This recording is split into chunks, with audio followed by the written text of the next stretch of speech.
안녕하세요. 함께 기도하시겠습니다.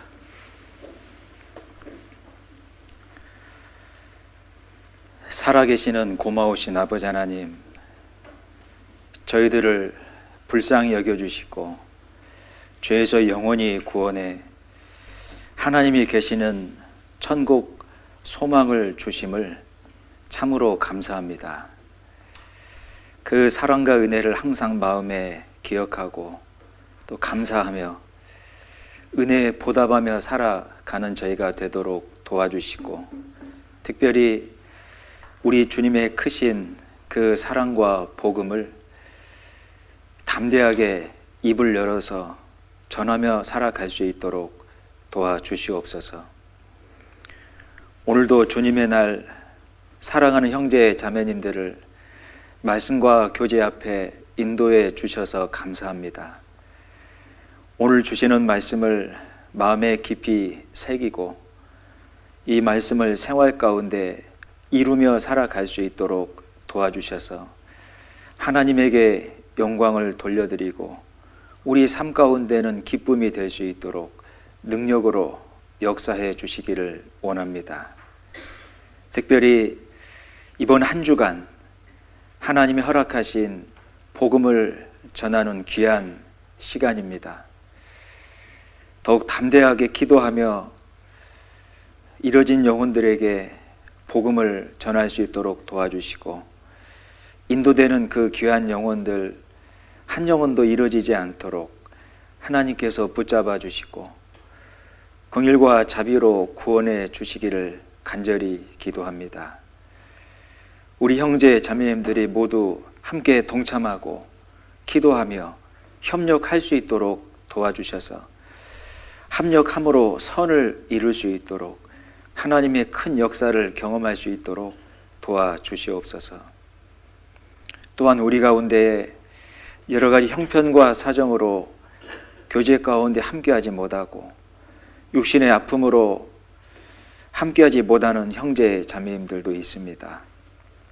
하나님께서 능력의 손길로 그 아픔을 어루만져 주셔서 온전하게 회복이 될 수 있도록, 영육간에 강건할 수 있도록, 마음이 낙심되지 않을 수 있도록 늘 붙잡아 주시기를 간절히 기도합니다. 오늘 함께하는 모든 시간 주 성령님에게만 의지하오며 언제나 저희를 사랑하시는 예수 그리스도의 이름으로 기도드렸습니다. 아멘. 같이 신약 성경 디모데 후서 2장 10절 말씀을 보시겠습니다. 디모데 후서 2장 10절 말씀입니다.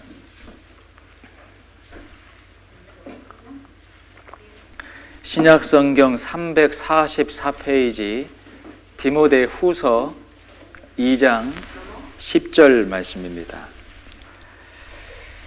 디모데 후서 2장 10절 말씀 344쪽입니다. 제 음성 잘 들리세요? 예. 디모데 후서 2장 10절 말씀입니다. 제가 읽어드리겠습니다. 그러므로 내가 택하신 자를 위하여 모든 것을 참음은 저희로도 그리스도 예수 안에 있는 구원을 영원한 영광과 함께 얻게 하려 함이로라. 아직도 오미크론 바이러스의 영향을 저희가 많이 받고 있는데, 우리 형제 자매님들 중에는 저를 포함해서 한번 고생한 또 분들도 계시고 아직도 여전히 자가 격리 치료 중에 있는 분들도 계시는 것 같습니다. 다행인 것은 그 세력이 많이 약화가 되어 있고 또 중증화될 염려가 많이 감소가 되어 있다고 하니 그나마 다행인데, 그래도 걸리지 않는 것이 낫겠죠. 더욱 주의하고, 특별히 이번 한 주간 또 복음의 말씀을 전하는 귀한 시간인데 이 바이러스가 방해가 되지 않고 또 걸림돌이 되지 않기를 간절히 기도하고 또 함께 기도해 주시기를 바라겠습니다. 또 다르게 생각해 보면 이 바이러스 때문에 저희가 방해를 받고 걸림돌이 된다라고도 생각할 수 있지만, 한편에서는 이 바이러스 때문에 마음의 경각심이 되고 마음의 울림이 되어서 말씀 앞에 인도가 되고 구원받게 되는 경우도 있는 것 같습니다. 가끔씩 다른 지역의 전도인 분들하고 이 전화 통화를 하며 안부를 묻고 교제를 하다 보면 바이러스 때문에 일을 쉬게 된 분이 있고 그 가운데 말씀 듣고 구원받은 분들이 종종 있다고 합니다. 우리가 생각할 때에는 장애만 되는 걸로 생각이 되었는데, 또 하나님 편에서는 또 섭리 가운데 인도하셔서 불신자들의 마음에 경각과 경감을 주심으로 말씀 앞에 인도를 해주시는 것 같습니다.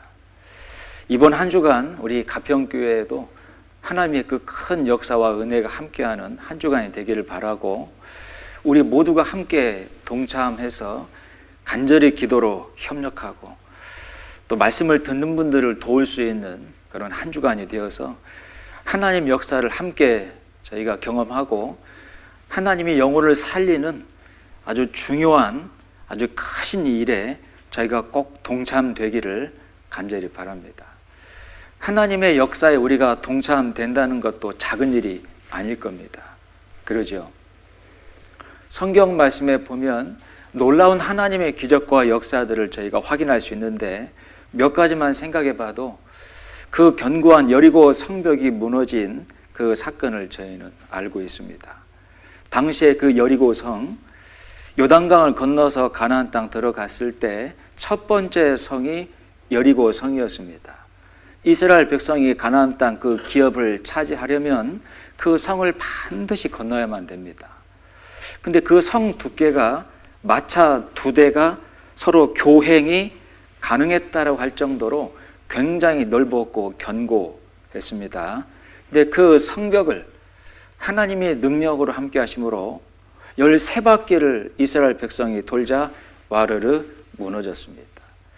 하나님의 그 큰 역사와 기적에 이스라엘 백성들이 동참되었다고 하는 것은 놀라운 은혜입니다. 여러분이 잘 아시는 1200m 깊이의 홍해 바다가 갈라졌다고 하는 것도 엄청난 사건이죠. 그 하나님의 큰 역사에 이스라엘 백성이 동참되었다는 것도 정말로 큰 은혜일 겁니다. 신약 시대에 하나님이 인간의 육신의 몸으로 입고 오신 분 예수 그리스도이신데, 그분의 탄생을 목격한 마리아, 목동들, 그 은혜 가운데 동참이 되었다는 것도 정말로 큰 축복이죠. 동일한 축복과 하나님의 역사가 우리 시대 가운데도 계속 벌어지고 있습니다. 죽어가는 영혼이, 저 사망으로 끌려가는 영혼을 구원치 않지 말라, 사망으로 끌려가 지옥 형벌 가운데 처할 죽어가는 영혼을 살리시는 그 엄청난 하나님의 역사에 우리가 동참되고 있는 것이 정말로 작은 일이 아닙니다. 이 세상 가운데에서 여러 번 반복될 수 없는 아주 중요한 역사이니 저희가 열심히 전도하고 혹시 전도할 영혼이 이번에 없다 할지라도 우리 모두가 하나님의 역사에 동참해야 될까요? 안 해야 될까요? 하셔야 됩니다.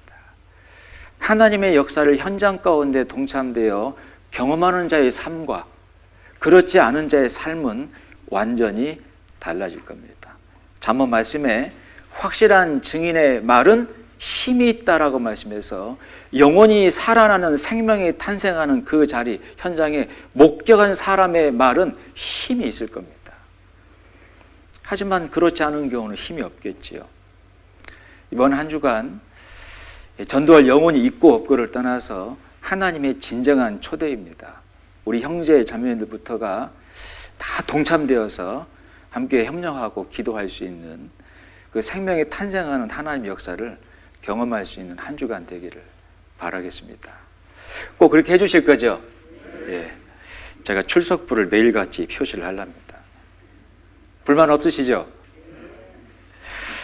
저희가 주일 계속 교회에 대해서 말씀을 배워가고 있습니다. 베드로후서 3장 18절 말씀에 예수 그리스도를 아는 지식에서 자라가라라는 말씀을 주제로 예수님의 몸된 교회를 알아갈수록 신앙이 성장한다는 것을 기대하고 말씀을 자세하게 배워보고 있는데요. 저희가 소개할 말씀이 너무 많아서 제가 첫 번째 이 주제의 첫 번째 시간대에 대부분의 말씀은 제가 화면에 띄워드리고 소개를 드리겠다라고 말씀을 드렸는데 기억하시죠? 왜 설교를 이렇게 말씀을 이렇게 띄워놓고 하실까? 이런 마음 갖지 마시고 여러분들이 말씀을 더 쉽게 마음에 새길 수 있도록 도움을 드리고자 함입니다. 이 동일한 주제로 몇 주간 더 말씀을 드릴 텐데 동일하게 말씀을 이렇게 띄워서 또 필요하다면 그 그림과 영상도 보여드리면서 좀 설명을 드리겠습니다. 벌써 오늘 동일한 주제로 5번째 말씀인데 지난 4번째까지의 말씀 다 기억하세요? 한 분도 대답을 안 하시네요. 새김질 한다는 거 참 중요한데 우리 영상에 우리 가평교회 채널에 올라가 있으니까요. 꼭 한 번, 2번 정도씩은 더 새김질 하심으로 마음에 새겨졌으면 좋겠습니다. 자, 하나님이 저희를 구원하시고 이 광야 같은 세상을 통과하도록 하시며 이 몸된 교회 가운데에서 정말로 많은 것들을 겪게 하십니다. 고난을 겪게 하실 때도 있고 어떤 현실 가운데 상황을 허락하셔서 그 상황을 대처하는 그 상황을 대하는 저희들의 마음과 모습을 하나님께서 보시기도 하시고 또 사람들을 대하며 인간관계 속에서 이방인 사람들이건 형제 자매들이건 사람과 사람 사이의 인간관계를 통해서 하나님의 말씀대로 하는지 아니면 성격대로 하는지도 항상 지켜보십니다. 이 광야 같은 세상 가운데서 그 많은 것들을 겪게 하시는 한 가지의 목적은 저희를 구원하시고 천국 보내시는 것만이 목적이 아니고 읽었던 본문처럼 천국에서 영원히 누리게 되는 영광도 같이 주시고자 함입니다. 저희들은 구원받아 천국 가는 것만으로 만족하며 사는 경우가 있는데 절대 옳지 않습니다. 영원히 천국에서 누리게 되는 영광이 있다라고 말씀했고 그게 실제적인 것이기 때문에 성경 곳곳에 직접 차지하는 땅으로도 말씀하시고 또 직접 차지하는 기업으로도 말씀하시고 또 누리는 칭찬과 존귀와 면류관으로도 말씀을 하신 겁니다. 그 실제적으로 누리는 것이 있고 그건 영원합니다. 그러니 작은 것이 아니죠. 여러분 구원받은 걸로만 만족하고 살면 안 되십니다. 이 영광도 바라보셔야 되고 지난 시간에 사도 바울은 그걸 깨닫고 심지어 그 영광을 직접 죽음을 건너가 천국에서 보고 다시 내려온 사람이지 않습니까? 그 상이 정말로 엄청난 영광으로 준비가 되어 있으니 그 상 얻기를 다름질하라라고도 말씀을 하신 겁니다. 그 관련된 말씀을 제가 부서 모임 때에도 모두회 때에도 계속 말씀을 드리고 있는데 마음에 꼭 새기시면 좋겠습니다. 여기 화면을 보시면 요한계시록 22장 12절 말씀에 보라 내가 속히 오리니 내가 줄 상이 내게 있어 각 사람에게 그 일한 대로 갚아주리라. 성경의 마지막이 요한계시록입니다. 그 마지막 장이 22장이죠. 마지막 성경 마지막 2장 요한계시록 21장과 22장에는 새하늘과 새 땅 영원한 천국에 대해서 말씀하셨고 재림하시는 주님에 대해서 말씀하셨고 재림하시는 주님이 가지고 오는 엄청난 영광과 상급이 있다는 걸 말씀하셔서 천국을 보장받고 그 상급과 영광을 받게 되는 자들이 얼마나 큰 은혜를 받은 자들인지 말씀으로 끝납니다. 이 은혜가 모든 자에게 있을지어다. 그래서 보라 내가 속히 오리니 내가 줄 상이 내게 있어 구원받은 각 사람에게 그 일한 대로 반드시 갚아주시겠다라고 말씀을 했습니다. 그러니 하나님은 모든 걸 아시고 모든 걸 들으셨고 그 모든 걸 기록하셔서 행한 대로 일한 대로 다 갚아주시는 분입니다. 요한계시록 14장 13절 말씀에도 또 내가 들으니 하늘에서 음성이 나서 가로되 기록하라. 특별히 기록하라고 말씀했죠. 왜 기록하라 그랬을까요? 다 갚아주시려고요. 하나도 빼놓지 않고 말입니다. 여러분들의 구원받기 전은 절대 하나님이 보지 않습니다. 기억 안 하십니다. 하지만 구원받은 이후는 하나도 빼놓지 않고 모든 걸 다 기록하셔요. 왜? 갚아주시려고요. 보상을 주시려고요. 자금 이후로 주 안에서 죽는 자들은 복이 있도다. 왜? 하나님 앞에 상급이 있으니까요. 하심에 성령이 가라사대 그러하다. 저희 수고를 그치고 쉬리니 같이 읽어볼까요? 이는 저희의 행한 일이 따름이라 하시더라. 영어의 표현을 보면 their works follow them이라고 되어 있습니다. 더 선명하게 설명되어 있죠. 여러분들이 구원받고 행한 그 모든 일들이 여러분들을 영원히 따라간다 그 말입니다. 여러분들이 뱉은 말 한마디, 여러분들이 대한 행동, 모든 것들이 사라지는 게 아니에요. 다 기록이 됩니다. 영원히 여러분들을 따라가요. 그 여러분들의 상급이 되는 겁니다. 그래서 어떤 성도들의 말과 행동은 하나님 앞에 부끄러움과 책망이 된다고 말씀했는데 어떤 성도들의 말과 행동은 정말 선한 영향력을 끼쳐서 하나님 앞에 영원한 상급이 된다고 하신 겁니다. 모두의 때 배웠죠. 하나님의 공력 시험을 받을 때 행한 모든 그 삶의 내용이 하나님의 불공력 시험 앞에 견디고 금과 은과 보석으로 지은 자들은 상을 받고 나무나 풀과 지푸라기로 지은 사람은 하나님의 불공력 시험 받을 때 다 타서 재가 되어서 날아가 버린다 그랬죠. 그런 자들은 해를 받는다라고 말씀합니다. 상 받는 자가 있고 부끄러움과 책망을 받는 자가 있는 겁니다. 그게 영원히 가는 겁니다. 그러니 결코 작은 것이 아니지요. 구원 받은 것으로만 만족하고 사시면 안 되는 겁니다. 어제 청년 모임 때 어떤 형제님이 그런 간증을 하시더라고요. 세상 가운데 악을 행하고 악한 영향력을 끼친 많은 악한 사람들이 있습니다. 히틀러도 그렇고 사람은 원숭이가 진화되어서 사람 되었다라고 주장한 찰스 다윈도 그렇고 그들의 죄는 그들의 심판의 형량은 아직도 정산이 끝나지 않았다. 참 의미 있는 말입니다. 그들이 하나님을 대적하고 하나님을 등지며 사람들을 악한 길로 빠지게 했던 악한 영향력은 지금도 계속 진행되고 있어서 히틀러에 대한 죄값, 그 다윈에 대한 죄값은 아직 정산이 안 돼 있다는 겁니다. 참 무서운 말 아닙니까? 그러면 구원받은 저희들의 신앙 생활에 대한 정산도 계속 진행 중인 거죠. 실은 앞서간 믿음의 선진들의 삶에 대한 정산도 아직 진행 중입니다. 아브라함의 상급, 바울의 상급, 베드로의 상급, 그분들이 끼쳤던 선한 영향력, 정말 하나님 말씀에 순종하고 복음을 전하며 교회를 정말로 하나님을 사랑하는 마음으로 섬겼던 그분의 삶의 내용이 우리한테까지 영향을 끼치고 있다라면 그분들이 받은 상급은 지금도 계속 정산 중입니다.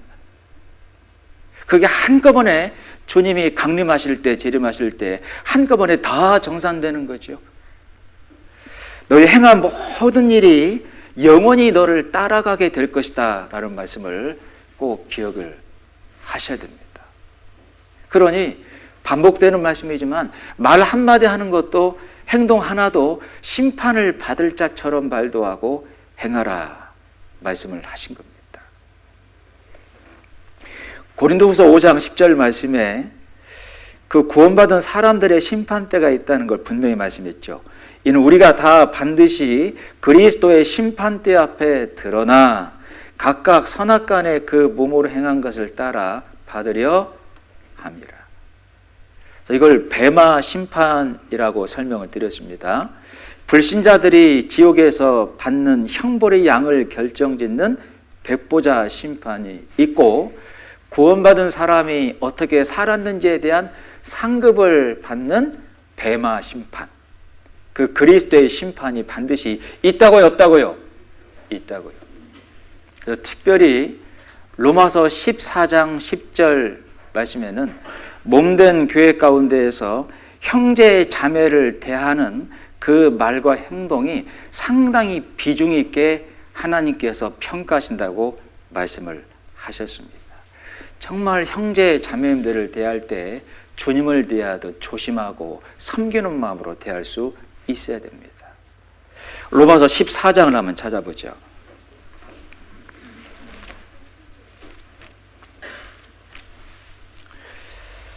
로마서 14장 10절 말씀부터 보겠습니다. 신약 258페이지입니다.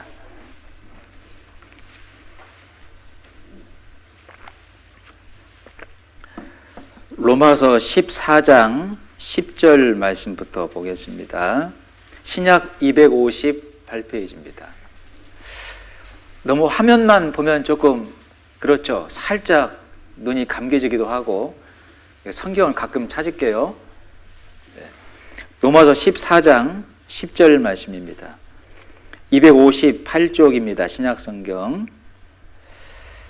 내가 어찌하여 내 형제를 판단하느뇨? 어찌하여 내 형제를 업신여기느뇨? 우리가 다 하나님의 심판대 앞에 서리라. 이 로마서 말씀은 구원받은 성도들에게 보낸 편지입니다.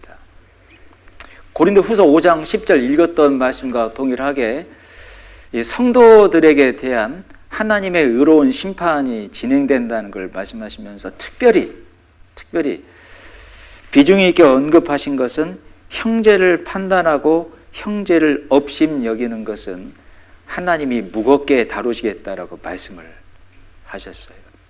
저도 이 말씀을 묵상해 보면서 정말로 마음 가운데 더 기도하고 새기게 되는 것 같습니다. 사도 바울이 그랬던 것처럼 조심하고 또 조심하리라. 심지어 이 사도 바울은 구원받아 심판과 정죄 가운데 자유를 얻은 사람인데 평생 동안 고기를 먹지 않은 한 가지 이유는 그 당시에 우상을 섬기는 제단 가운데 올라갔던 고기가 시장 가운데 유통이 되었고 그걸 알 일이 없지 않습니까? 유통시킨 그 장본 이후에는. 근데 바울 사도가 고기가 먹고 싶어서 시장에서 고기를 사 먹었는데 혹시 주변에 본 사람들 중에 그 고기가 우상 섬긴 제단에서 유출된 고기인 것을 아는 사람에게는 실족의 빌미가 될 수도 있지 않아요? 사도 바울은 그런 줄 모르고 고기를 사 먹었는데 혹 그런 오해마저도 성도들에게 실족거리가 되지 않게 하려고 평생 동안 고기를 아예 안 먹어버렸습니다. 뭐 한 거죠? 조심하고 또 조심한 겁니다. 형제 자매들에게 판단거리 만들지 않으려고 정말 무던히 애를 썼어요. 왜요? 그 형제 자매를 대하는 것이 그들 속에 있는 예수 그리스도를 대하는 것이었거든요. 함부로 대하지 않은 겁니다. 그러니까 바울 사도가 받을 상급은 정말로 크고 많은 겁니다. 하나님이 바울 사도를 특별하게 보시는 거예요. 저희가 이런 시간 이 말씀들을 배우는 것은 우리 삶의 기준을 잡는 겁니다. 우리 실생활 가운데 정말 그렇게 살아야 되기 때문에.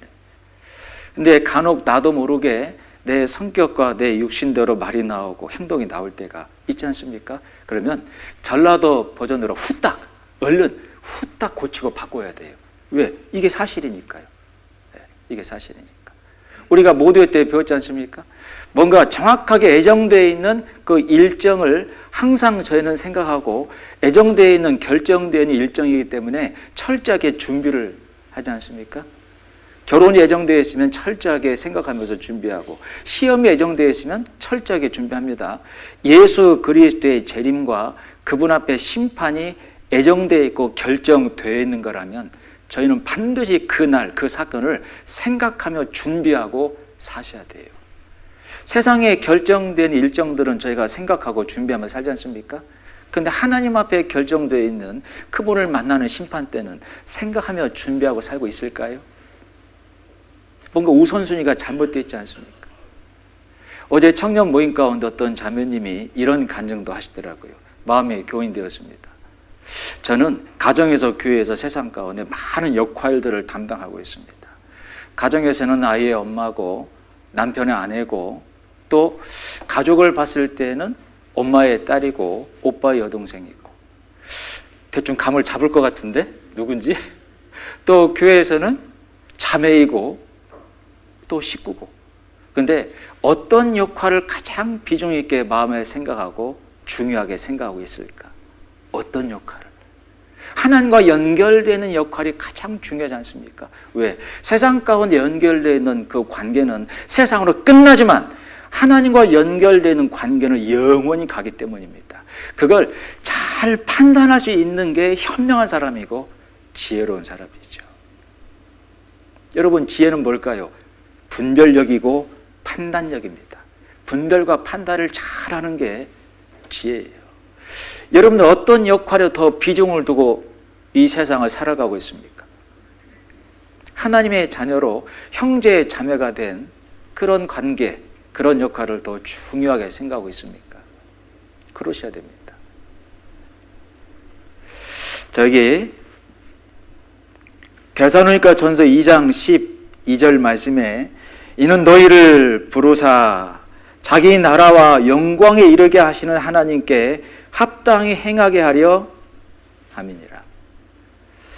천국에 들어가 영광을 영원히 누리기 때문에 그 영광 받기에 합당한 자로 하나님께서 행하도록 훈련도 시키시고 연단도 시키신다는 말씀입니다.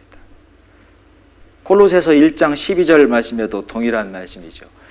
우리로 하여금 빛 가운데에서 성도의 기업의 부분을 얻기에 합당하게 하신 아버지께 감사하게 하시기를 원하노라.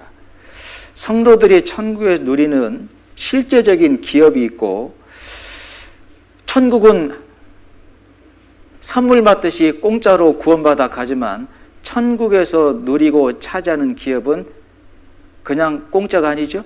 행한 대로입니다. 그걸 얻기에 합당한 자로 만드시기를 하나님이 바라시고 원하신다는 거예요.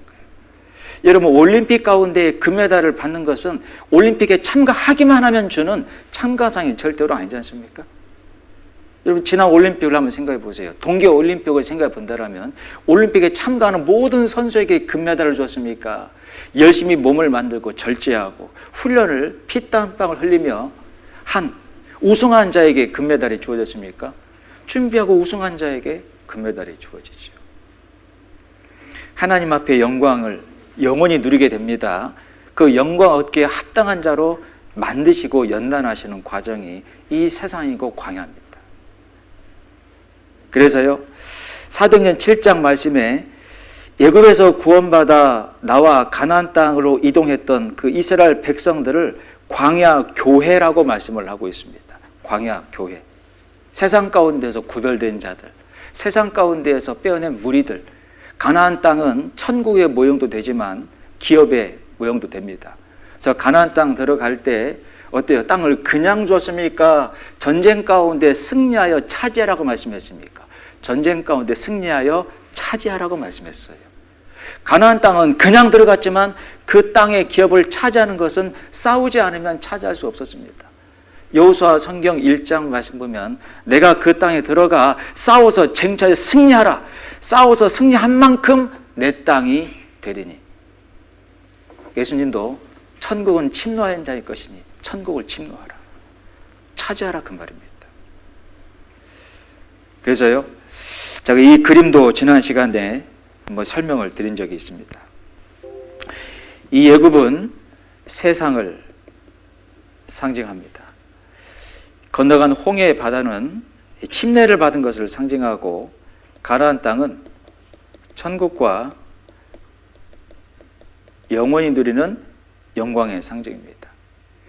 이스라엘 백성이 애굽서 출애굽하고 홍해 바다를 건너서 40년 동안 광야 방향하다가 고향 땅에 드디어 들어갔습니다.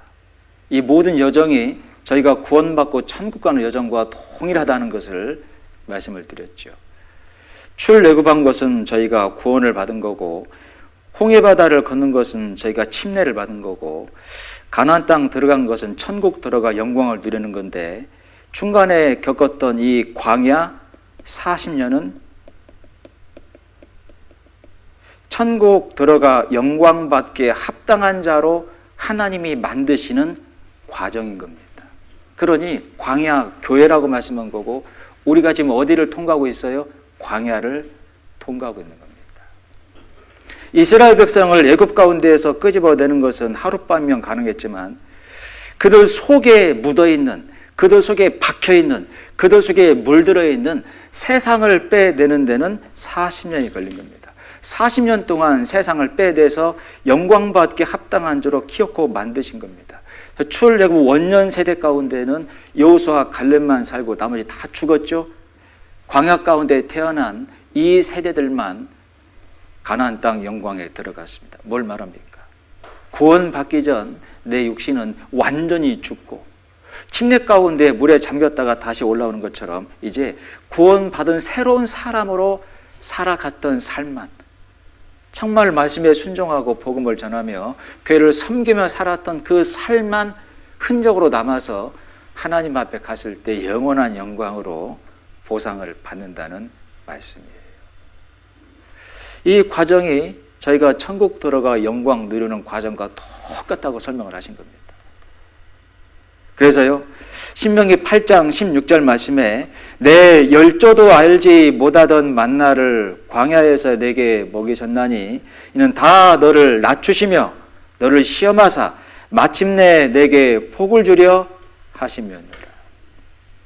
여러분, 이스라엘 백성들이 애굽에서 나와가지고 이렇게 가면 얼마나 쉬워요? 성경부 10하루길이면 통과한다고 되어 있습니다. 근데 왜 굳이 이쪽으로 빼가지고 홍해까지 건너겠으며 40년 동안 광야에서 뺑뺑이 돌리다가 고향 땅으로 집어든 겁니까? 그 이유를 아세요? 이렇게 올라가면 하루 직전 길 아닙니까? 10하루길이면 올라가는데 왜 굳이 이렇게 돌려 뺀 겁니까?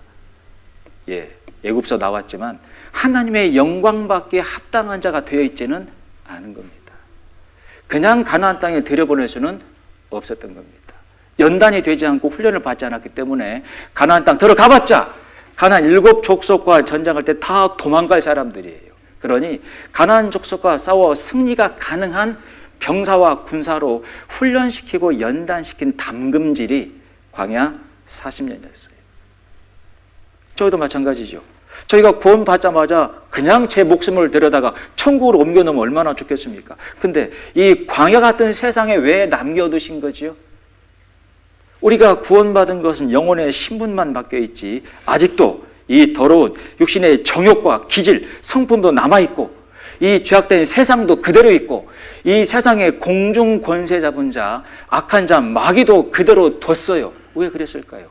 왜 이런 세상 가운데 나를 그대로 둔 겁니까? 악한 기질까지 그대로 남겨둔 채로 훈련하시는 겁니다. 연단하시는 겁니다. 잠언 말씀에 은에서 찢기를 제하라 그리하면 장색에 쓸만한 그릇이 나오리니. 예. 영광은 공짜가 아니기 때문이에요. 천국 가는 사람 다 받는 게 아닌 겁니다. 광야를 통과시키며 지켜보시는 겁니다. 여호와는 지식의 하나님이라 사람 마음의 중심을 달아보시느니라. 이 광야는 고난이 있는 곳입니다. 고난이 있는 곳이죠. 불뱀과 전갈이 나오는 곳입니다. 온도차가 40도가 왔다 갔다 해요. 그 고난도 두어보시고 어려운 환경도 허락해 보시고 사람 막대기와 인생 채찍으로 인간관계 속에서 갈등도 겪게 해보고 다툼도 겪게 해보고 그런 가운데 어떻게 어떤 마음과 행동으로 대하는지를 중심을 달아보고 있는 거예요. 뭐 하시려고요? 상 주시려고요. 상 주시려고요. 이런 걸 생각하면 정말 말 한마디 행동 하나 정말 가볍게 함부로해서는 안 되겠다라고 생각을 합니다. 정말 그렇지 않아요? 이 시간에도 하나님이 내 중심을 달아보시고 다 기록하시고 다 듣고 계신데요. 왜요? 갚아주시려고요. 상 주시려고요. 그런 기간으로 이 광야 40년을 저희가 통과하게 하고 있는 겁니다. 그냥 세상 가운데 두신 게 아니에요. 이게 그 말씀입니다. 다 너를 낮추시며 너를 시험하사 마침내 내게 복을 주려 하시면입니다. 근데 이 복이 이 복이 어떤 복일까요? 여러분, 행복일까요? 축복일까요? 여러분, 행복이라는 단어하고 축복이라는 단어는 하늘과 땅 차이입니다. 세상 사람들은 행복을 원해요. 근데 이 축복을 모릅니다. 여러분, 행복은 happiness. 어원이 뭐냐면 happen, 갑자기 우연히 일어나다 그 뜻입니다. 길 가다가 길가에 복권 그 파는 집에서 복권이나 사봐서 한번 맞춰봐야 되겠다. 그래도 10억이 당첨됐어요. 그게 축복일까요? 행운일까요? 예, 행복이 행복. 럭키.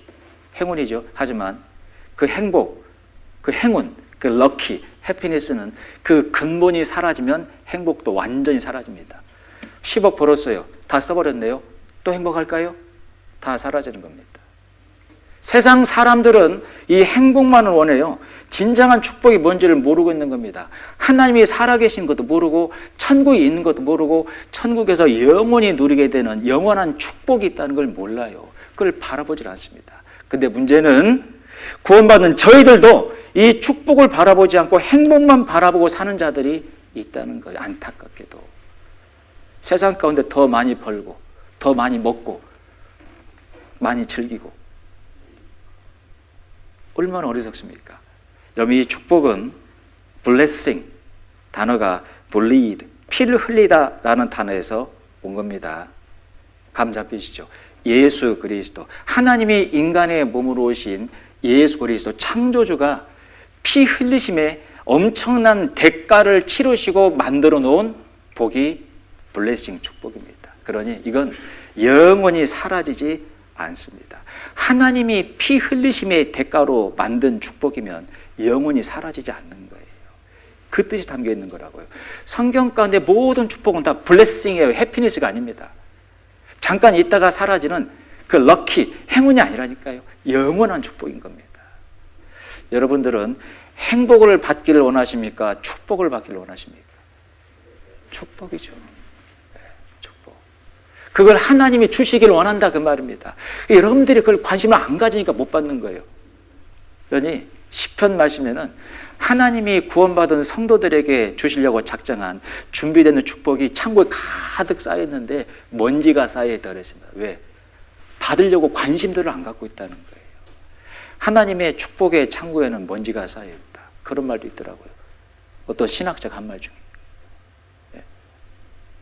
땅의 것을 바라보지 말고 위의 것을 바라보라 그랬지 않습니까? 우리의 시민권은 땅에 있는 게 아니고 하늘에 있다 말씀했잖아요. 여러분들의 본향은 어디입니까? 저는 전라도 익산이 고향인데 제 본향은 어디일까요? 여전히 전라북도 익산일까요? 아닙니다. 천국입니다. 내가 갈 곳은 익산이 아니고 천국이에요. 그 본향 천국 가서 영원히 산다니까요. 영원한 걸 누리고 그걸 주시길 원하는 거예요. 그게 블레싱 축복입니다.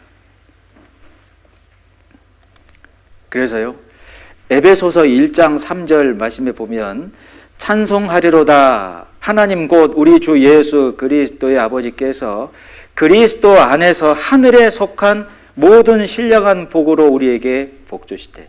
하늘에 속한, 땅에 속했다고요? 하늘에 속했다고요? 하늘에 속한, 하늘에 있는 모든 신령한 복을 여러분들에게 주시기를 간절히 원하신다는 거예요. 구원은 공짜로 선물처럼 줬지만 이 영원한 축복, 이 블레싱은 그냥 줄 수가 없기 때문에 이 광야 같은 세상에 둔 겁니다. 그리고 겪게 하시는 거예요. 한 대로 행한 대로 갚아주시려고. 그날이 반드시 있습니다. 그리스도의 심판 때, 하나님의 심판 때. 여러분, 이런 말씀 들으시면 지금을 어떻게 사실랍니까?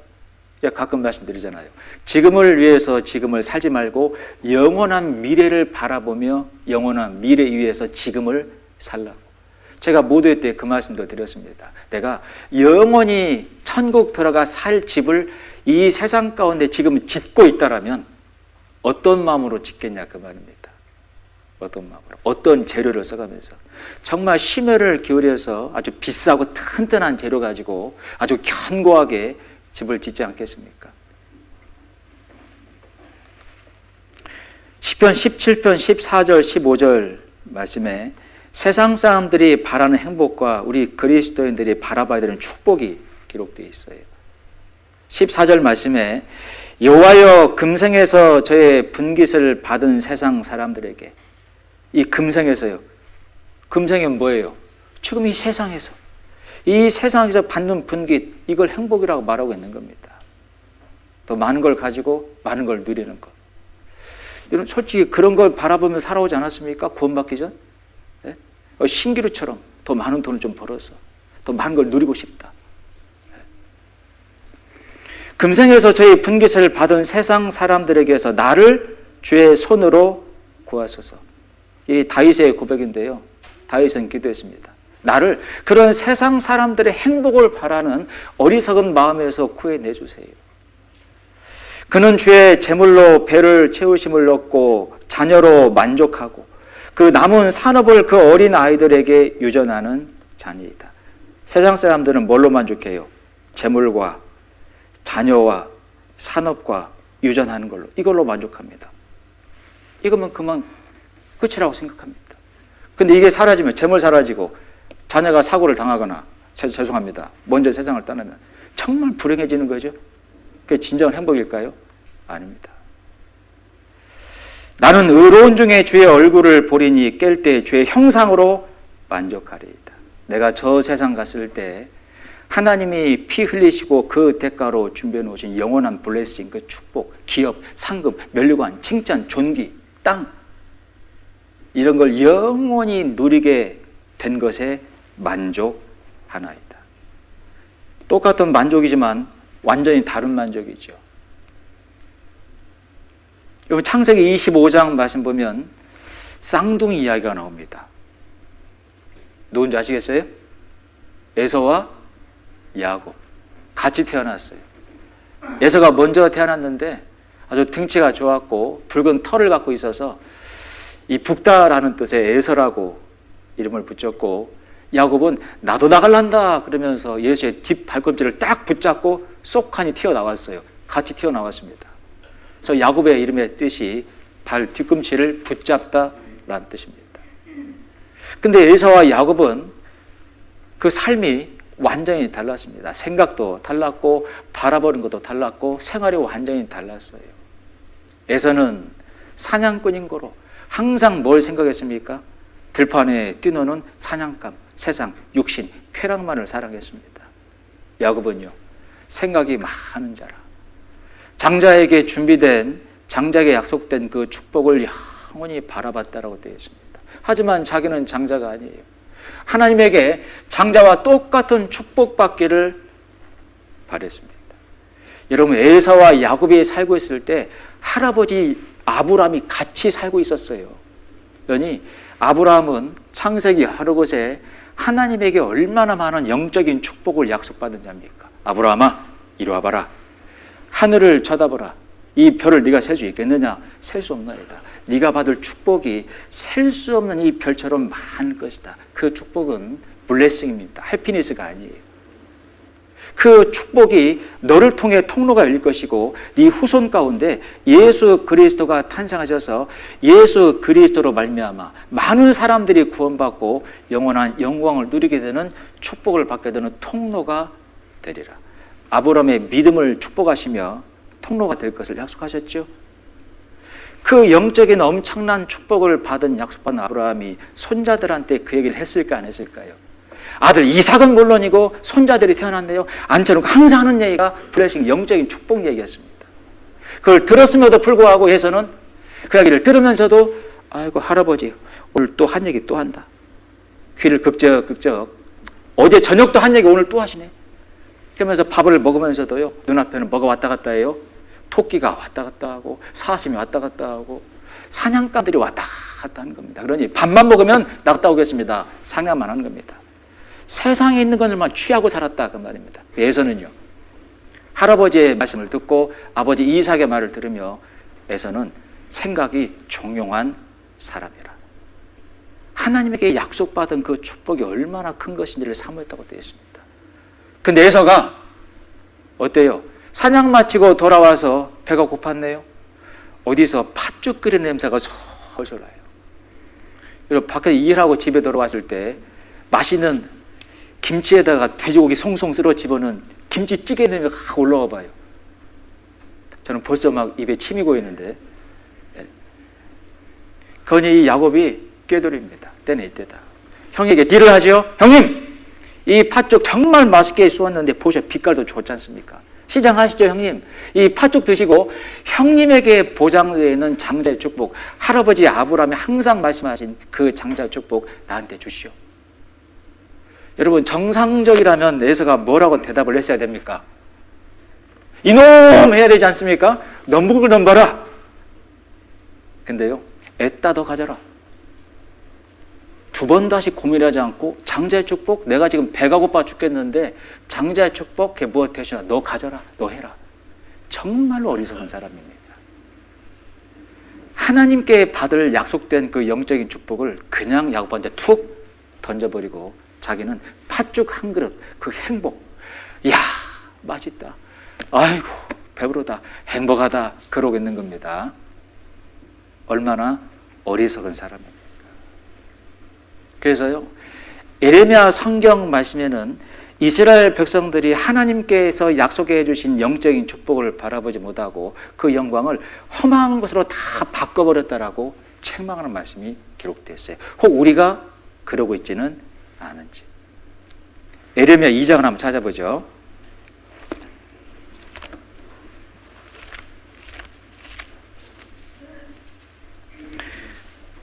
예레미야 2장 말씀입니다. 구약성경 1051페이지입니다.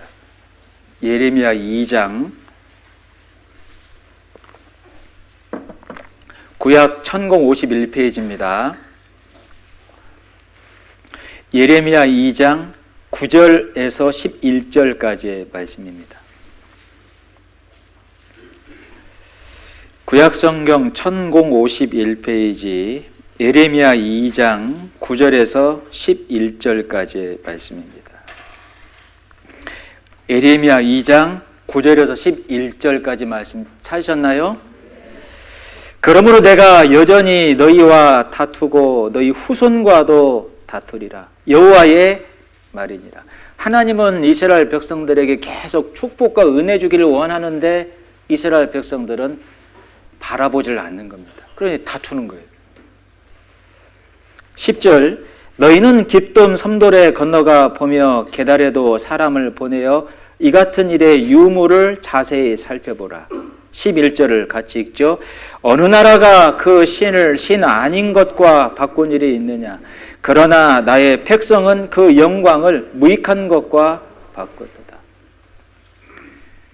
세상에 어떤 나라의 그 백성들이 자기가 철떡까지 믿고 있는 신을 다른 허망한 것으로 바꿔버린 백성들이 있더냐.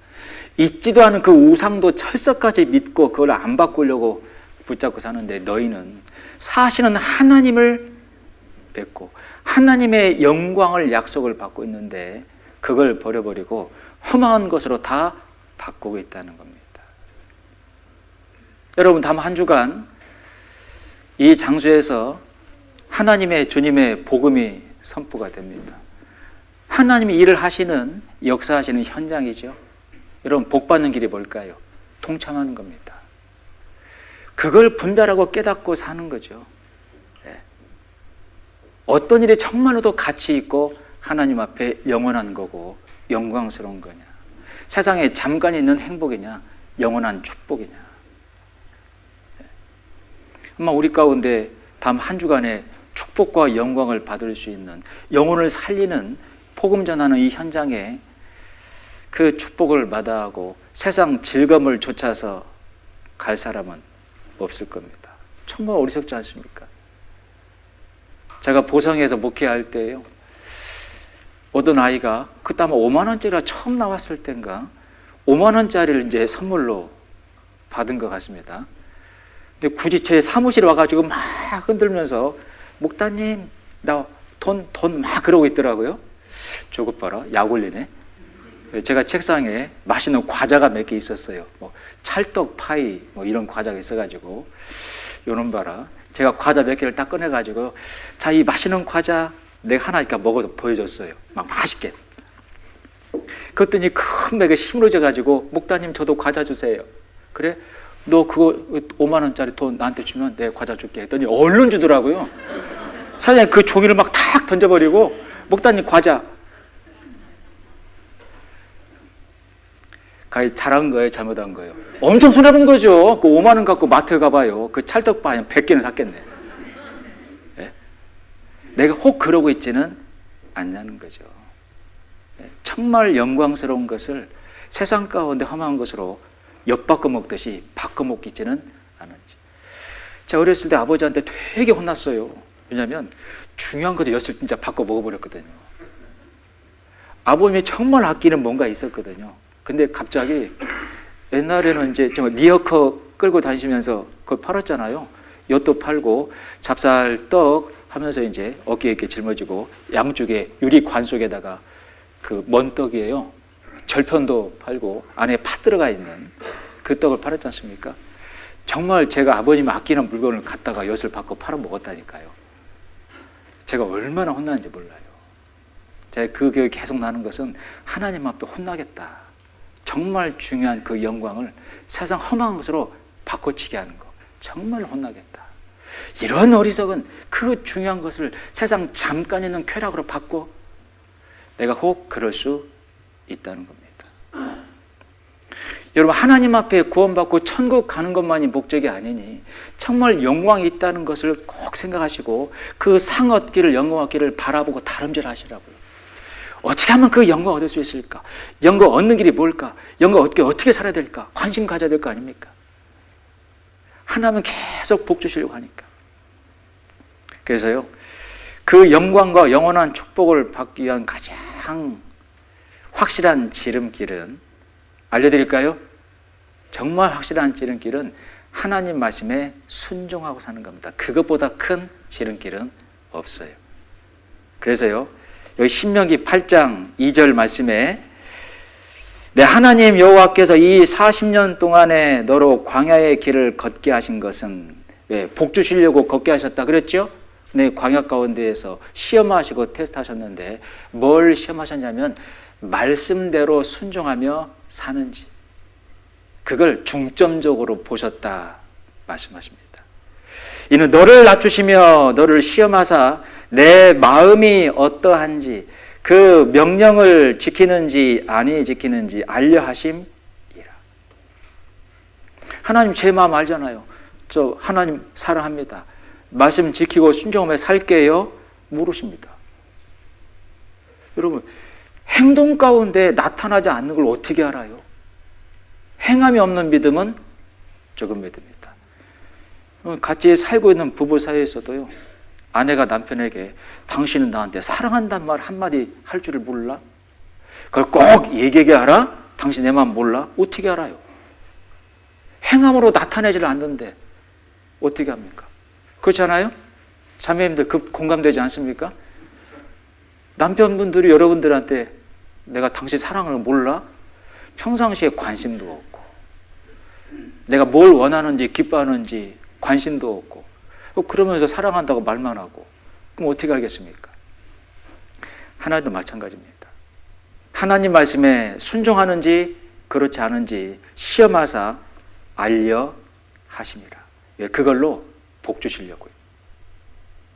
그래서요 너를 낮추시며 너로 줄이게 하시며 또 너도 알지 못하며 내 열조도 알지 못하던 만나를 너에게 먹이신 것은 같이 읽죠. 사람이 떡으로만 사는 것이 아니요 여호와의 입에서 나오는 모든 말씀으로 사는 줄을 너로 알게 하려 하심입니다.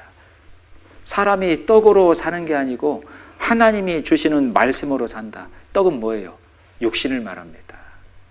자기 육신대로 생각대로 경험대로 하고 싶은 대로 사는 게 아니고 내가 하고 싶다 할지라도 하나님이 원치 않으신다라면 포기할 줄을 알아야 되고 내가 하기 싫다 할지라도 하나님이 원하신다라면 할 수 있는 용기도 믿음도 필요한 겁니다.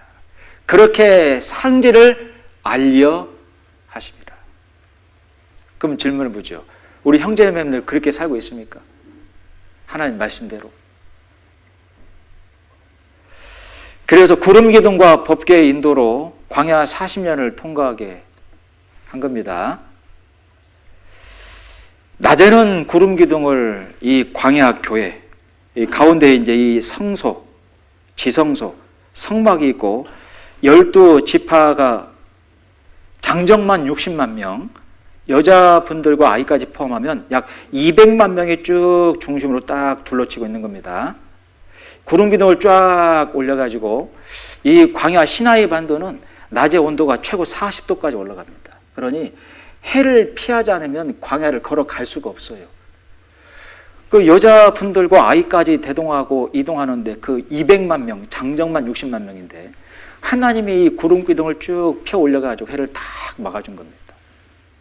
또 저녁에는 온도가 급 강화되어서 영한 20도, 40도까지 내려갑니다.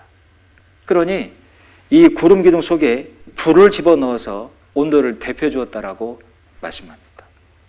그 역할만 한 게 아니고 민수기 9장 22절 23절 말씀에는 이틀이든지 한 달이든지 1년이든지 구름이 성막 위에 머물러 있을 동안에는 이스라엘 자손이 유진하고 진행치 아니하다가 떠오르면 진행하였으니 같이 읽죠. 곧 그들이 여호와의 명을 조차 진을 치며 여호와의 명을 조차 진행하고 또 모세로 전하신 여호와의 명을 따라 여호와의 직임을 지켰더라. 이 중요한 말씀이 뭡니까? 여호와의 명을 조차 진을 치고 여호와의 명을 조차 진행하고 여호와의 명을 따라 말씀하신 직임을 지켰더라. 이걸 가르치셨다 그 말입니다. 이걸 훈련시키셨다 그 말입니다. 어떻게 해요? 불 구름 기둥이 움직이면 장막을 다 걷어서 이동하고 불 구름 기둥이 멈추면 장막을 다 펴서 다시 진을 치고. 근데 지난 시간 배웠죠? 이 불 구름 기둥이 언제 어떻게 이동할지를 알았다고요, 몰랐다고요? 전혀 몰랐어요. 이 불 구름 기둥이 이동하다가 딱 멈추면 장막 다 펴야 됩니다. 다 설치를 해야 되죠. 그리고 한숨 돌리고 물 한 잔 마시고 있는데 몸매 불 구름 기둥이 또 움직이네요. 그럼 어떻게 해야 돼요? 냅다 물 버리고 다시 장막 걷어야 돼요. 죄송합니다. 뭐 훈련시키는 것도 아니고. 네? 왜 이렇게 하신 겁니까? 하나님의 말씀을 조차 순종 가운데 살아가는지를 하나님이 훈련시키시고 알려고 하셨다 그 말이에요. 그래서요, 누가복음 1장 성경 말씀 보면 예수님을 잉태한 마리아 이야기가 나옵니다. 누가복음 1장을 한번 봐보죠.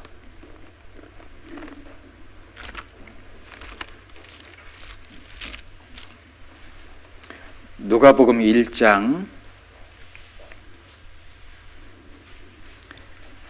신약성경 87페이지입니다. 누가복음 1장 26절 말씀부터 보겠습니다. 신약 87페이지 누가복음 1장 26절.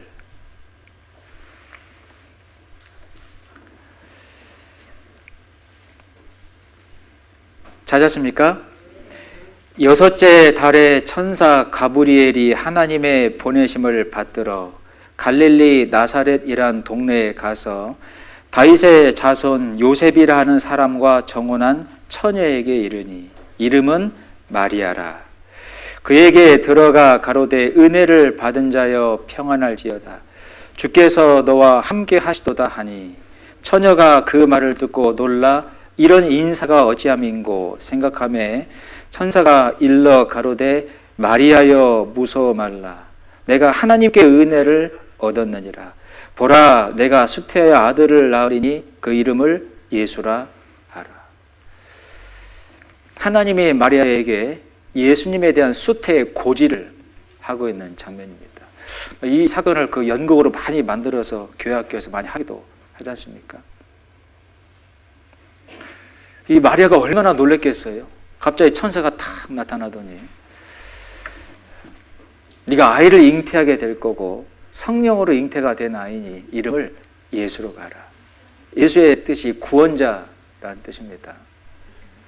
이게 왜 황당하고 이렇게 놀랄 사건이냐면, 신명기 22장 말씀에 보면 유대인들이 결혼도 하지 않고 아이를 가지면 어떻게 대한다고요? 돌로 때려 죽인다고요. 그러니 큰일 난 소리요. 제가 아직 결혼도 안 했고 합방도 하지 않은 처녀인데 어찌 제가 아기를요? 말도 안 되는 소리입니다. 우리의 생활 가운데 그럴 때가 종종 있다는 거죠. 내가 이해되지 않는 하나님의 명을 들을 때가 있습니다. 내가 하고 싶은 것을 꺾고 포기해야 될 때도 있어요. 하나님이 원하시는 뜻을 쫓아가다 보면. 이번 신앙생활 가운데 순종한다는 것은 내 생각과 계산기 두드려서 이해되는 것만을 쫓아가는 것은 아닙니다. 진정한 순종은 혹 내가 이해가 되지 않는다 할지라도, 내가 예상하지 못했던 거라 할지라도, 내가 몰랐던 것이라 할지라도 하나님의 말씀이므로 그 하나 붙잡고 쫓아가는 것이 진정한 순종이라고 볼 수 있어요. 마치 아브라함이 갈대아 우르지에게 있다가 하나님께서 명을 하죠. 아브라함아, 내가 지시할 땅으로 가라. 그게 어디 땅인지, 얼마나 걸리는지, 그 가는 길이 어떠한지 전혀 아브라함은 알지 못했습니다. 지금 같으면 내비를 찍어가지고 길도 계산해보고 컴퓨터를 돌려서 걸어가는 길의 상황도 영상으로 볼 수도 있지만 그 당시에 그런 게 있었겠습니까? 근데 아브라함은 하나님의 말씀을 쫓아 갈 바를 알지 못하고 나아갔다고 되어 있습니다. 그게 진정한 순종이에요. 그 진정한 순종은 내가 예상하는 것을 쫓아가는 게 아니에요. 어떨 때는 내가 이해가 되지 않고 예상을 하지 못했던 것이라 할지라도 하나님이 원하시고 명하신 것이라면, 이 마리아가 그랬던 겁니다. 그 뒤에 34절 말씀에 보시면 마리아가 천사에게 말하되 나는 사내를 알지 못하니 어찌 일이 있으리이까. 천사가 대답하여 가로되 성령이 네게 임하시고 지극히 높으신 이의 능력이 너를 덮으시리니 이러므로 나실 바 거룩한 자는 하나님의 아들이라 일컬으리라. 보라, 내 친족 엘리사벳도 늙어서 아들을 배웠느니라. 본래 수태하지 못한다 하더니가 이미 6달이 되었나니. 38절까지를 읽겠습니다. 대저 하나님의 모든 말씀은 능치 못하심이 없느니라. 마리아가 가로되 주의 계집종이오니 말씀대로 내게 이루어지리이다 하매 천사가 떠나가니라. 금요일날 모두의 때 배웠던 말씀대로 마리아는 정말로 하나님을 사랑하는 여인이었고 하나님 말씀 앞에 순종하려고 작정한 여인이었습니다. 황당한 수태 고지를 받았지만 처녀인데 어찌 아이를 낳을 수 있습니까? 불가능한 일이라고 생각했지만 그 생각과 마음을 바꾼 것은 하나님의 말씀에 능력이 있으니 이 말씀이 곧 하나님이시니라. 주의 말씀대로 내게 이루어지리이다. 자기 모든 생각과 그 마음을 무릎 꿇고 그 말씀 앞에 순종을 하고 있지 않습니까? 여러분, 하나님이 인간 되어 오신 예수님을 잉태하는 그 축복과 은혜가 작은 은혜와 축복이 아니지 않습니까? 이 당시에 제사장들만 8,000명이 넘었다고 합니다. 그 제사장들의 잘난 딸들이 얼마나 많이 있었겠습니까? 그리고 예루살렘 지역도 아니고 왜 촌동네인 나자렛에 살고 있는 마리아에게, 이 나사렛이 지금 발굴되었죠. 약 축구장 크기 정도의 마을이었고 가구 수가 20호, 30호 정도의 아주 조그마한 촌동네였습니다. 그곳에 천한 출신의 이 마리아, 왜 그런 여인에게 하나님이 천사를 보내서 수태에 고지를 한 겁니까? 순종하려고 마음을 먹고 있는 여인이니까요. 잠깐 당황했지만 주의 말씀이니 내게 이루어지리이다. 여러분, 이런 여인이 하나님의 축복을 받는 자고 이런 순종하는 여인을 하나님이 특별하게 보시고 대우하십니다. 그 뒤에 11장 한번 가보죠.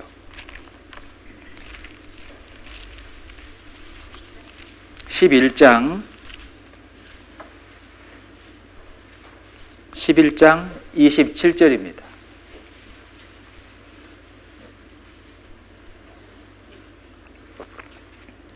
11장 27절 28절입니다. 신약 112페이지 누가복음 11장 27절 28절입니다. 이 말씀하실 때 무리 중에서 한 여자가 음성을 높여 가로되, 예수님에게 이제 말씀을 듣고 있던 여자가 이렇게 얘기를 한 겁니다.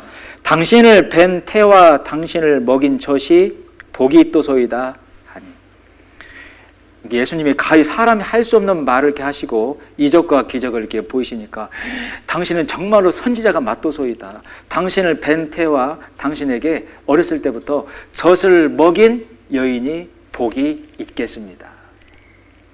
근데 예수님이 뭐라고 말씀했죠? 그 밑에 28절을 같이 읽겠습니다. 예수께서 가라사대 오히려 하나님의 말씀을 듣고 지키는 자가 복이 있느니라 하시니라. 어떤 자가 복이 있다고요? 하나님 말씀을, 그 명령을 듣고 순종 가운데 지킨 자들이 복이 있느니라. 하나님이 구원받은 저희들을 광야 같은 세상에 두신 이유는 마침내 복을 주려 하심이라. 어떤 자에게 그 복이 돌아갑니까? 떡으로만 사는지 하나님의 말씀대로 사는지 알려 하심이라. 오히려 하나님의 말씀을 듣고 지키는 자가 복이 있느니라 하시니라. 여러분, 하나님 말씀 앞에 순종하는 것보다 더 큰 축복은 없습니다. 요한계시록 말씀에 하나님 앞에 갔을 때 대표적으로 받는 7가지의 축복이 소개가 되어 있는데, 물론 그 축복 가운데 하나가 예수 그리스도의 신부가 된 것이 얼마나 큰 축복인지 말씀하시고, 첫 번째로 말씀하신 축복이 뭐죠? 이 말씀을 읽는 자와 듣는 자와 이 말씀을 지키는 자들이 복이 있나니. 귀 있는 자들은 성령이 교회들에게 하시는 말씀을 지킬지어다. 그렇게 요한계시록 1장이 시작되고 요한계시록 22장 마지막 장에 그렇게 끝나요. 이 말씀을 듣고 지키는 자들이 복이 있느니라. 예수님도 제자들의 발을 씻기며 이것을 알고 행하면 내게 복이라. 말씀을 듣고 순종하면 내게 복이라. 여러분, 말씀 앞에 순종하는 것보다 더 큰 축복은 없습니다. 그걸 하나님께서 지켜보시는 거예요. 이 광야 같은 세상 가운데에서 살아가고 있는 저희들. 이 화면 보시면 모압 여인 룻이 성경 가운데 기록이 되어 있습니다. 여러분 아시는 대로 모압 여인은 이방 족속이고 하나님의 총회에 들어오지 못하죠. 이스라엘 백성이 출애굽하고 광야 통과할 때 돕지 않았습니다. 오히려 해를 입혔죠. 그런 죄를 물어서 하나님이 모압 족속은 절대 하나님의 총회 가운데 들어오지 못하도록 못을 박았는데, 신명기 23장과 느헤미야 13장 말씀 보면 그 저주를 바꿔서 축복으로 이루신 특별한 케이스라고 소개하고 있습니다. 그 여인이 룻이에요. 모압 여인이니까 절대로 이스라엘 총회 가운데 들어올 수 없습니다. 룻기의 성경 말씀에 보면 이스라엘 여인이었던 나오미가 하나님 앞에 순종치 않고 고향을 떠나서 이방 땅인 모압 땅으로 이사를 가버립니다. 그리고 자기 자식들을 이방 여인과 결혼을 시켜요. 그래서 얻은 며느리가 룻이었어요. 하나님 앞에 저주를 받은 여인이었고 불순종 가운데 시킨 하나님의 불순종의 결과였습니다. 그 저주가 축복으로 바꾸게 된 계기가 무엇인지 성경 룻기는 정확하게 설명을 하고 있는 겁니다. 룻기를 한번 찾아보죠.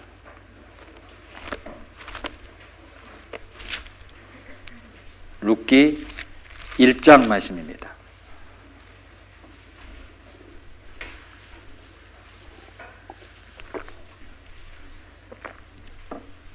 구약성경 402페이지입니다.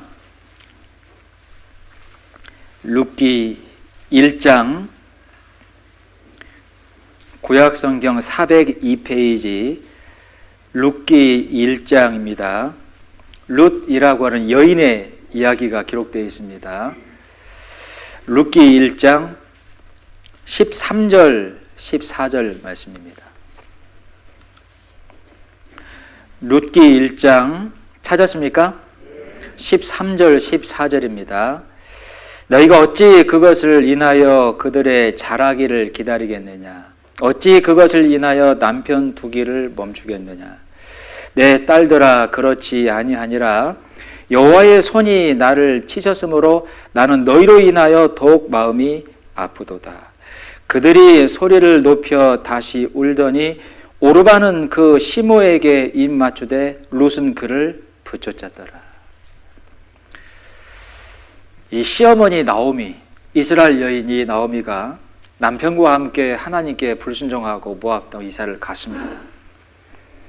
이스라엘 땅에 기근이 찾아왔을 때 하나님 앞에 기도하고 인내하며 기다렸을 때 하나님의 은혜가 다시 내려왔을 텐데 참지 못하고 기다리지 못했습니다. 자기 육신대로 생각대로 이방 땅으로 이사 가버린 거죠. 하나님의 말씀에 불순종한 그 나오미 가정이 축복을 받겠습니까? 해를 받겠습니까? 남편 죽고 두 아들까지 죽었습니다. 그리고 두 며느리만 살아남았어요. 이 두 며느리가 둘 다 모압 여인입니다. 오르바, 룻. 그 나오미라고 하는 이스라엘 여인이 마음에 회개하고 하나님께 다시 돌아가는 과정에 함께 따라오고 있는 며느리들에게 당부하고 있는 겁니다. 이제 나오미가 회개를 하고 하나님의 은혜 가운데에서 내가 멀어졌구나. 잘못된 선택을 했구나. 이제라도 돌아가자. 이고 하나님께로 돌아가는데 두 며느리 자부가 따라오는 겁니다. 그때 한마디 오르바가 신신당부하며 그 두 며느리에게 마음을 확실히 할 것을 당부하고 있습니다. 너희들, 하나님은 공의의 하나님이니 하나님 말씀 앞에 순종하면 축복을 받지만 하나님 말씀 앞에 순종치 않을 때는 저주와 심판이 있다. 나를 봐라. 이 세상 가운데에서 심판과 저주를 받아서 하나님을 회개하고 다시 돌아가고 있지 않느냐. 그게 분명한 분이니 너희도 마음 가운데 하나님 앞에 순종하고 살아갈 것을 결심해라. 그래야 축복을 받는다. 나처럼 해를 받지 않는다. 그랬더니 오르바라고 하는 며느리는 아이고 그래요? 꼭 하나님 말씀대로만 살아야 돼요? 나는 솔직히 그런 마음까지는 없는데 그냥 따라는 가겠지만 나는 이방 여인이고 모압 여인인데 이런 데가 이스라엘 땅에 가면 좋은 대우 못 받을 텐데요. 그럼에도 불구하고 참고 인내하며 끝까지 하나님 말씀 순종하고 살아야 됩니까? 나 그럴 생각은 없는데 난 그렇게는 못하겠는데 걱정인데 가만히 보니까 시어머니 나오미가 더 이상 아들이 없어요. 그러니 이때만 해도 결혼 계대법이 있었습니다. 남편이 죽으면 다른 형제지간을 통해서 자손을 이어가도록 허락하신 법이 있는데 이 오르바가 자기 남편 죽었는데 시어머니한테 더 이상 아들이 없어요. 그러니 계속 있어봤자 결혼할 아들도 없네. 하나님 말씀대로만 살고 싶지는 않은데 그러니 스톱! 시어머니, 저는 그냥 이 모압 땅에 있겠습니다. 남아버린 거예요. 여러분 잘 선택한 겁니까? 근데 룻은요. 좋습니다 어머님. 하나님 말씀에 절대적으로 순종하겠습니다. 절대적으로 순종하고 살겠습니다. 과부된 마음을 과부가 하는 것처럼 따라 나선 것이 아닙니다. 내가 모압 여인이고 이스라엘 땅에 갔을 때 천대를 받을 것도 각오합니다. 하지만 하나님의 손길과 은혜 가운데 보호받기를 원합니다. 충분히 하나님은 나를 도와주실 겁니다. 나를 인도하실 겁니다. 그 믿음 하나 붙잡고 어머니 하나님이 내 하나님이 되고 나의 하나님이 어머니 하나님이 되느니 내가 어머니가 떠나는 것은 죽음 위에는 나를 나눌 수 없을 겁니다. 굳게 결심하고 이스라엘 땅으로 쫓아왔어요. 이런 룻을 하나님이 어떻게 대우하셨습니까? 그 뒤에 2장 보죠. 2장 2장 3절 말씀입니다.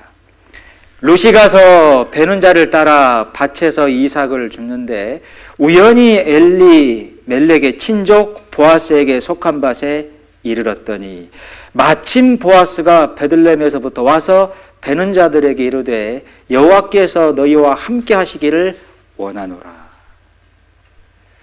여러분 저를 보세요. 이 룻기 성경 말씀의 배경은 앞선 사사시대가 끝날 때입니다.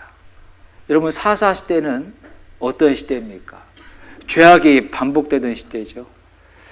죄악을 범하고 우상을 섬기며 하나님을 떠났더니 하나님의 심판하니까 하나님이 잘못했어요 회개합니다. 그랬더니 사사를 보내서 그들을 구원하시고, 그랬더니 또 죄악을 짓고 우상을 섬기며 하나님께 징계를 받고 잘못했어요. 또 사사를 보내서 그들을 구원하고, 그게 350년 동안 반복된 마지막 시기가 룻기 때입니다. 그러니 하나님을 제대로 섬긴 자들이 없었어요. 근데 그 중에 겨울에 피어있는 매화꽃처럼 보아스라는 사람이 하나님을 제대로 섬기는 유력자였다고 되어 있습니다. 이스라엘 땅이 얼마나 넓어요. 근데 이 룻이 시어머니를 따라서 하나님을 믿는 마음으로 순종하고 따라간 룻이 양식을 구하려고 기웃기웃 밭을 가서 저 여기서 일하고 싶어요 찾아간 밭이 누구의 밭이라고요? 보아스의 밭이라고요. 이 성경은 우연히 보아스의 밭에 갔다고 되어 있는데 이건 반어법입니다. 너희가 정말로 우연이라고 생각하느냐 그 뜻이에요. 우연일까요? 섭리일까요? 하나님이 하나님 말씀 앞에 순종한 자를 철저하게 돕고 있다는 것을 알 수 있어요. 근데 마침 보통 집 주인은 그 밭에 안 나옵니다. 근데 마침 이 보아스가 출장 갔다가 와서 밭을 둘러보다가 마침 그날의 새로운 룻을 본 겁니다. 누구냐? 모압 여인입니다. 모압 여인이 어떻게 여기까지? 사정을 들어보니까 엄청난 결심과 결정을 한 거예요. 자기 수족을 자르듯 자기 고국을 떠나 자기 가족을 떠나 하나님 한 분만을 바라보고 믿음 가운데 순종하며 찾아온 여인, 네가 하나님 앞에 큰 상 받기를 원하노라. 그 뒤에 11절입니다. 10절입니다. 10절 말씀부터 보겠습니다. 10절.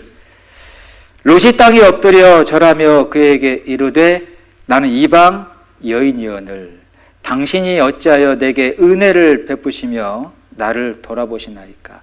보아스가 그에게 대답하여 가로되 내 남편이 죽은 후로 네가 시모에게 행한 모든 것과 내 부모와 고국을 떠나 전에 알지 못하던 백성에게로 온 일이 내게 분명히 들렸느니라.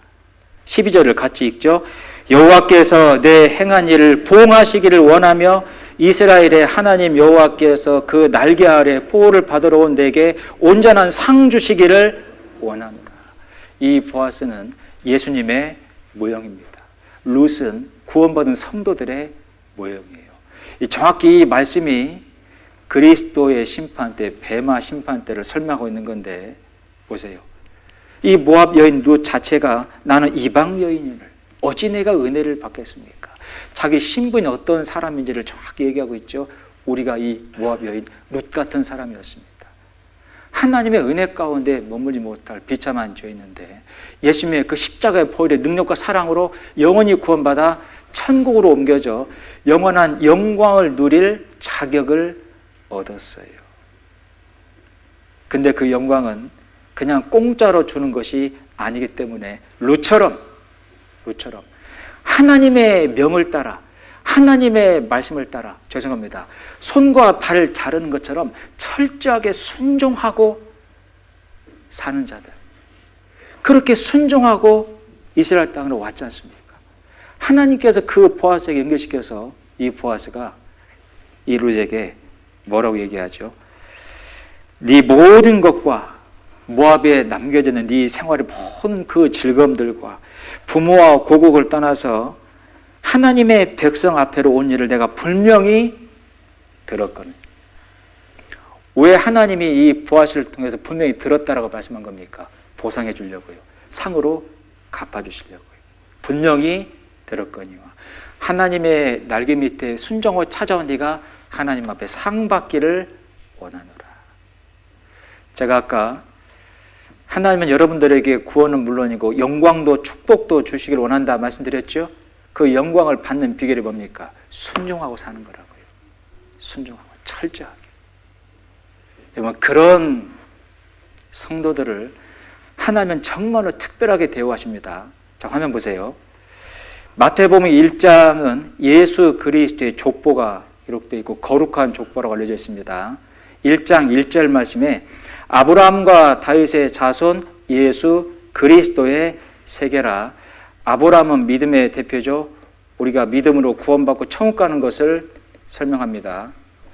왜 다윗을 포함시키는 겁니까? 영광의 대표예요. 그러니 예수 그리스도 흘리신 보혈과 피로 천국은 물론이고 영광도 주시기를 원한다라고 예수 그리스도의 족보에 시작이 되어 있습니다. 근데 여기에 절대 이스라엘 백성 총회에 들어오지 못한다는 모압 여인 룻이 왜 들어가 있냐 그 말입니다.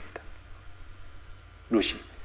살몬은 나합에게서 보아스를 낳고 보아스는 누덱에서 오벳을 낳고 오벳은 이새를 낳고 이새는 다윗왕을 낳으니라. 보세요. 이 룻이 다윗의 증조모가 됩니다. 엄청나죠. 이 성경에 뭘 말하고 있습니까? 축복을 받을 수 없는 이방 여인 룻이지만 하나님은 저주를 축복으로 완전히 틀어 바꾸어서 영광을 받는 거룩한 족보에 포함을 시켜놓은 겁니다. 우리가 하나님 앞에 영원한 축복받는 비결이 철저하게 순종하는 거라고.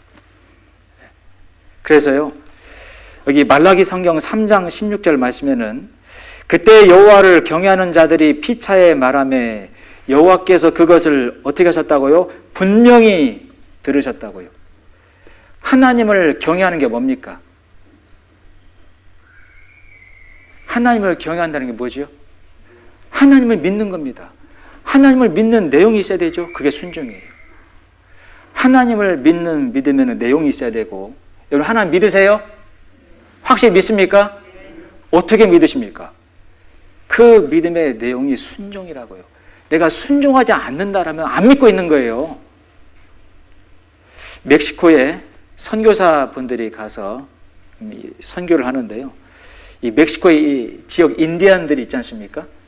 이 선교사들이 이 멕시코 인디언들에게 믿음과 순종 단어를 이렇게 분리시켜서 설명하니까 이해를 못 하더래요.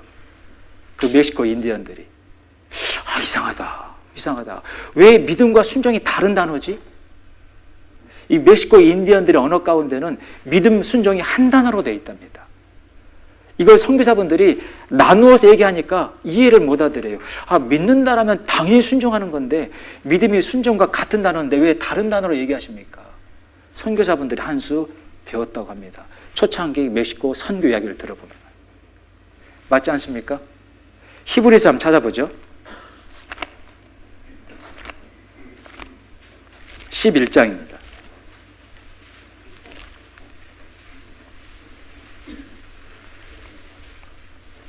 히브리서 11장 7절 8절입니다.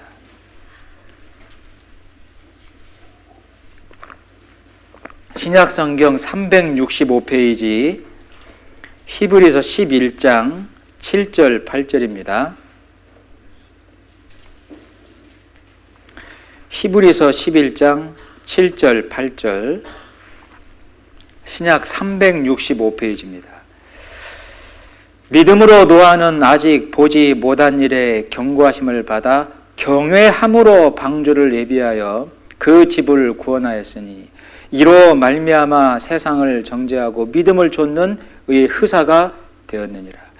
믿음으로 아브라함은 부르심을 받았을 때 순종하여 장래의 기업으로 받을 땅에 나갈새 갈 바를 알지 못하고 나갔으며. 여기에 하나님을 경외하는 것이 무엇인지를 가장 정확하게 설명하신 말씀입니다. 노아와 아브라함을 통해서. 노아와 아브라함은 하나님을 경외한 자입니다.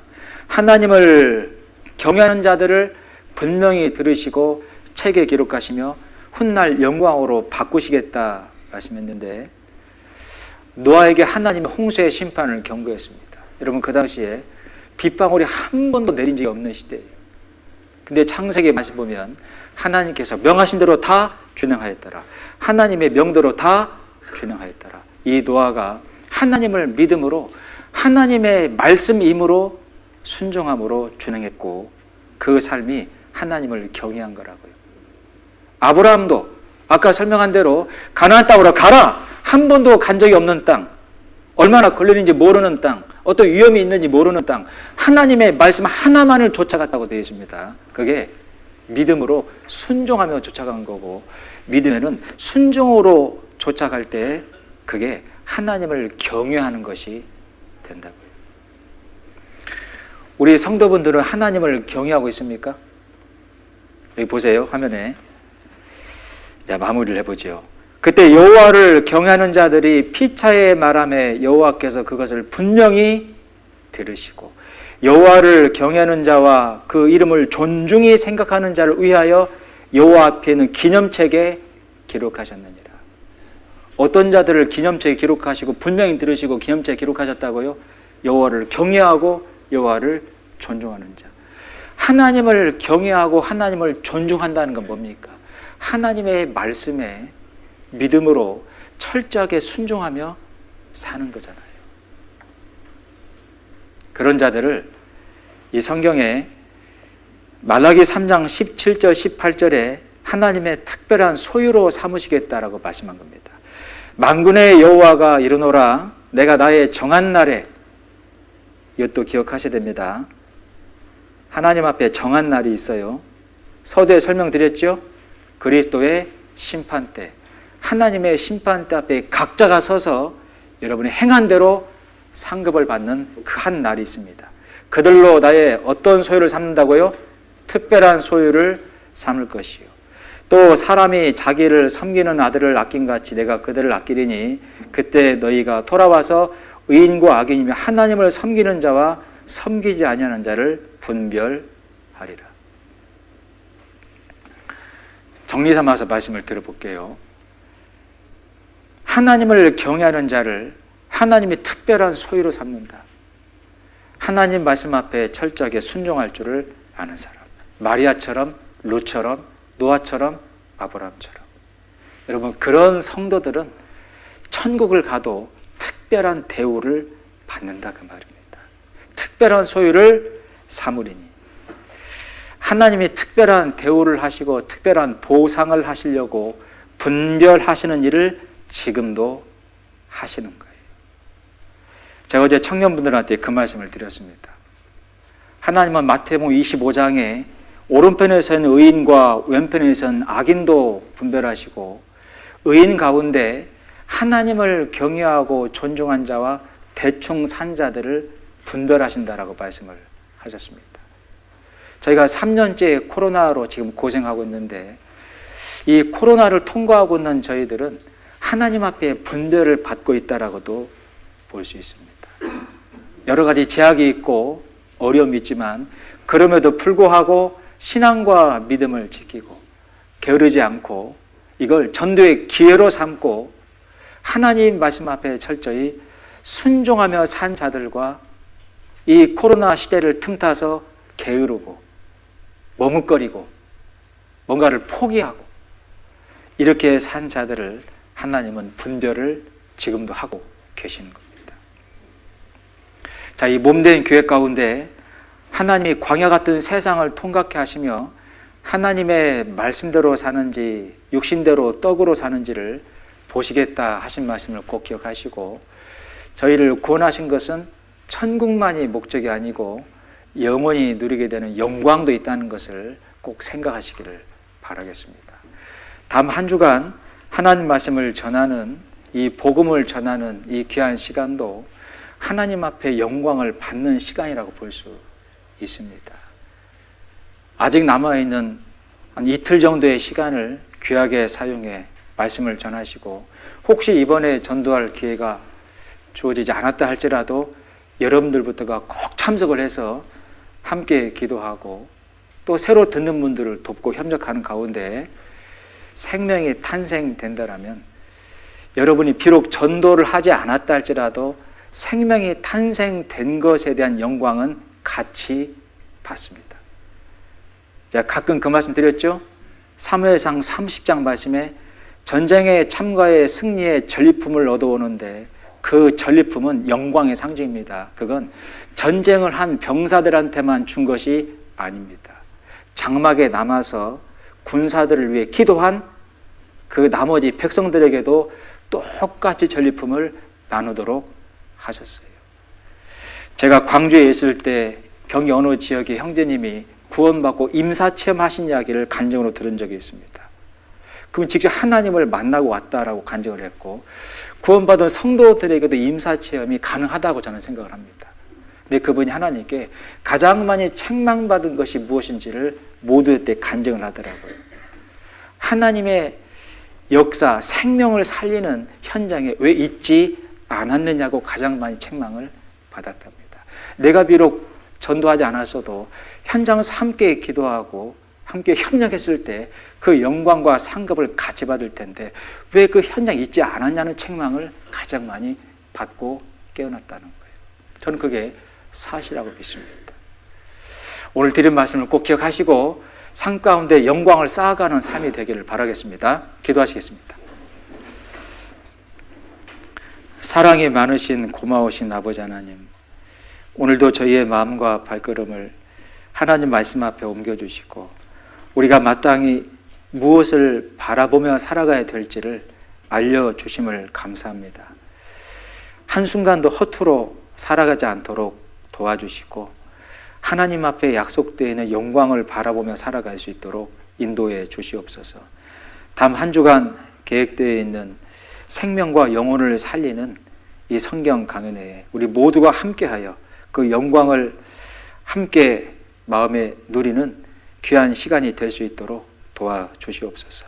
모든 것을 의지하고 또 감사드리오며 저희를 사랑하시는 예수 그리스도의 이름으로 기도드렸습니다. 아멘. 377장 같이 찬양하시겠습니다. 찬송가